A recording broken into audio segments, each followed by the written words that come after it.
Perfect পুরুষ বলতে যার চরিত্র ঠিক থাকা উচিত। প্রপার ড্রেস আপ এবং সব দিক দিয়ে তাকে ভালোভাবেই করতে হবে।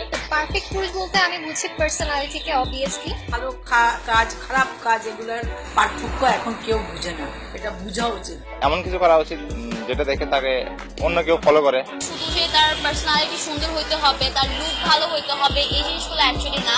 সবাইকে হেল্প করা, তাদের বিপদ একটু হলেও এগিয়ে যাওয়া, ভদ্র আর মেয়েদেরকে সম্মান করা। তো ছেলেটাকে দেখলেই বোঝা যাবে যে হ্যাঁ, সে সবার প্রতি হেল্পফুল। ভালোবাসতে জানতে হবে।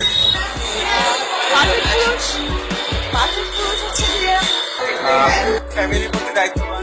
পারফেক্ট পুরুষ হচ্ছে যে নিজে ভালো কাজ করে এবং সেই ভালো কাজ করার জন্য অন্যকে ইন্সপায়ার করে। সেলফ রেসপেক্টে থাকা, সেলফ কনফিডেন্সে থাকা আদর্শ পুরুষ বলতে আসলে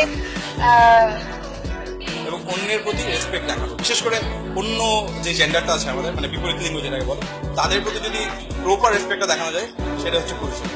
ভালো ছেলে হইতে হলে প্রথমে যেটা হইতে হবে সেটা হলো যে তাকে মানজামারা শিখতে হবে। ব্যবহার অনেক ভালো হতে হবে, নারীদেরকে সম্মান দেওয়া হয়। Caring,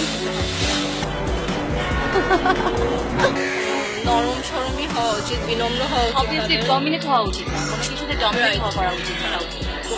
He has to be understandable. অবশ্যই পরিশ্রমী হতে হবে। যে যার কাজের মাধ্যমে অন্যকে ইন্সপায়ার করে। প্রস্তুতি থাকে যে নারীকে সম্মান করতে পারে, ভালো কাজ করবে এবং অন্যজনকে অ্যাপ্রিশিয়েট করবে ভালো কাজ করা।